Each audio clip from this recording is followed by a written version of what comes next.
Yeah, Perfect Plex Radio. We about to go live on them. Hey, Mr. Main Event, B-Dub, Mike Knox. That's with 3 X's because he's hardcore. Are y'all ready? I go by the name Fred Nux. We about to give y'all something special. You ready? Let's go! At the money, now you're wrong, what you getting in? Perfect Plex Radio, got him listening. Mr. Main Event, B-Dub and Mike Knox. Got this blog talk radio, it's on lock. From Cena to The Rock or whatever wrestler is hot. News, the interviews, just a one-stop shop. We go live every Monday after Raw. So get on the net and log on to blogtalkradio.com/the game V1. Matter of fact, let me give you more choices. You could call in and be the voice with the voiceless. So what you waiting on? Let's get it cracking. Let's talk wrestling. That's enough rapping. Perfect Plex Radio. Simply perfect.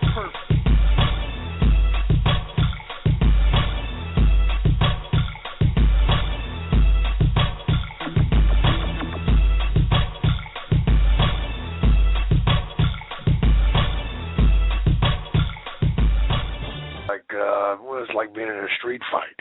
Mm-hmm. You know, in fact, if you'd been in a street fight, I'd have gave up 10 minutes sooner. Because Garvin whipped my ass, man. He could rock your ass, man. And I loved being in there with him. I loved everything I did with that man. Check the Snake. This is Mr. Main Event, Brian Waters. First and foremost, I want to say it's an honor to speak to you. Appreciate it. Thanks for joining us tonight. Now I want to know, was Andre the Giant really scared of snakes? What the hell do you think? Damn, man, you need to wake your ass up. You need to take some damn coffee. You know, shit. That's something, man. He's had turds bigger than me. So what the hell? You know, he wasn't afraid of shit, man. But he was smart. You know, he knew what to do, when to do it. I mean, one of the smartest things I was ever part of, man, was we were wrestling in, I don't know, Flint, Michigan, or Grand Rapids, someplace up there, and you know, I hit the ring, and he gets on me, and he's whooping my ass, man, and he could make you suffer. But as he's doing this, all of a sudden, the people start cheering, and I'm like, man, this is a damn tough crowd here, bro. This man's about to kill my ass, and they cheer it. And I hear him going, no, no, and all of a sudden I've been left alone, and I raise up and look, and there's like a 10-year-old girl, man, that has come into the ring and gotten that damn snake out.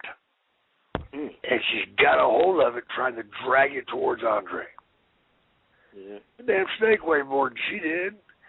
And Andre, he's back paddling, man, and finally he falls out of the ring and he's screaming, get her out of here, get her out of here. Man, the cops hit the ring, man, boom.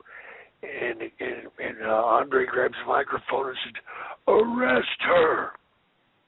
And I thought, how smart. These cops are in the ring and he's telling them, arrest that witch. Get her out of here. And, man, you talk about people hating that man. And I looked at him and said, you a sorry devil, man, you know. And afterwards I went in the back, man. They had her back there, and she was crying. Her parents were all there and everything. And I'm like, we can't believe she did this. She's terrified of snakes. And she was like, I just didn't want him to hurt him anymore. I'm like, damn. That's the way it's supposed to be, man. Yeah, certainly. Now, I remember you were saying, I'm a big fan. I have your DVD, and I remember you saying that how you a lot of times prepared like your DiBiase's and for Hogan.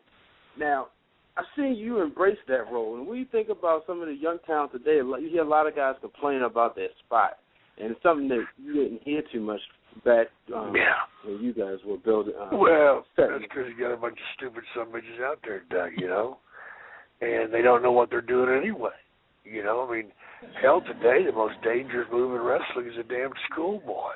You know, I mean, Christ, you can get hit in the head with a sledgehammer, get run over by a car, get blown up, but you can't get beat unless it's a schoolboy. And that's so idiotic, man. That's where they get their heads up their ass.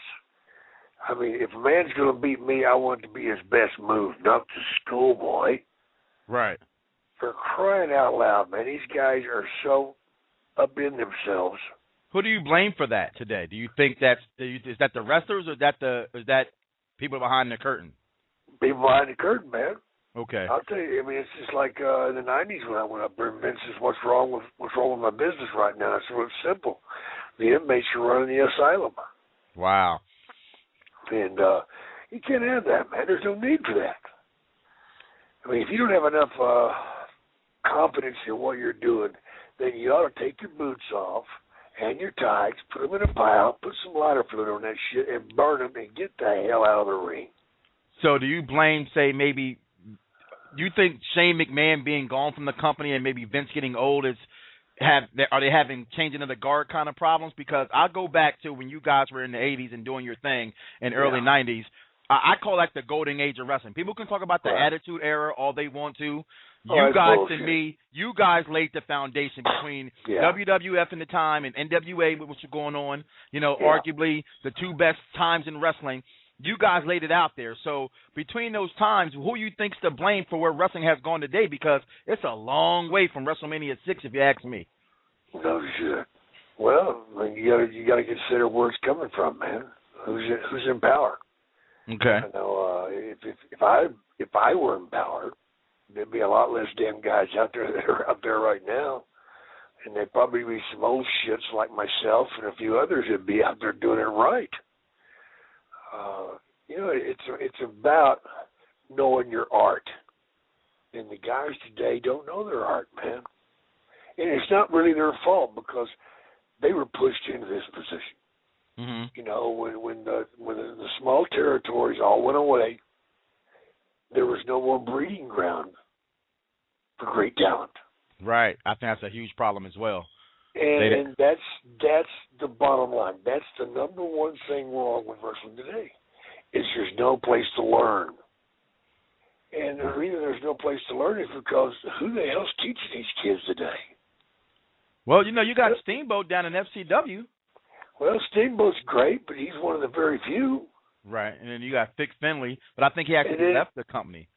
Yeah, but then again, Steamboat works with these kids. How long does he work with them?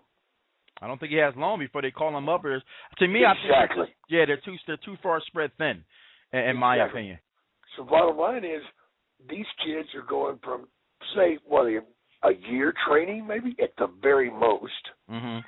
and now they're thrust into the spotlight and they're supposed to be a superstar.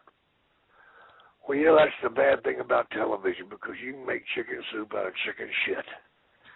And that's exactly what they've done. I mean, Vince did it years ago when he was with Warrior. Yeah. He shoved it right down our throats, and we all bought into it. Those that had to work with a piece of shit. Now, before I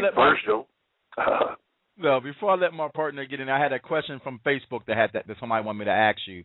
They said, you had a chance to wrestle The Undertaker at WrestleMania, and with what's going on with The Undertaker now, do you think he has a chance of winning this year and continuing the streak, being that you actually was one of the people who helped the streak along? Well, if he don't, then he shut the damn company down and give it up, man. Jesus Christ. So are you on record for saying you think the streak should continue? Oh, hell yeah. Okay, I agree. Yeah, absolutely. Why screw that up, too? They've screwed everything else up. Don't let them screw that up, too.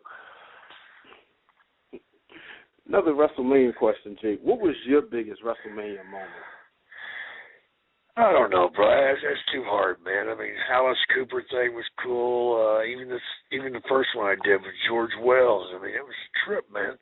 I mean, you don't understand. Doing a WrestleMania is more than just a wrestling match. It's a whole package.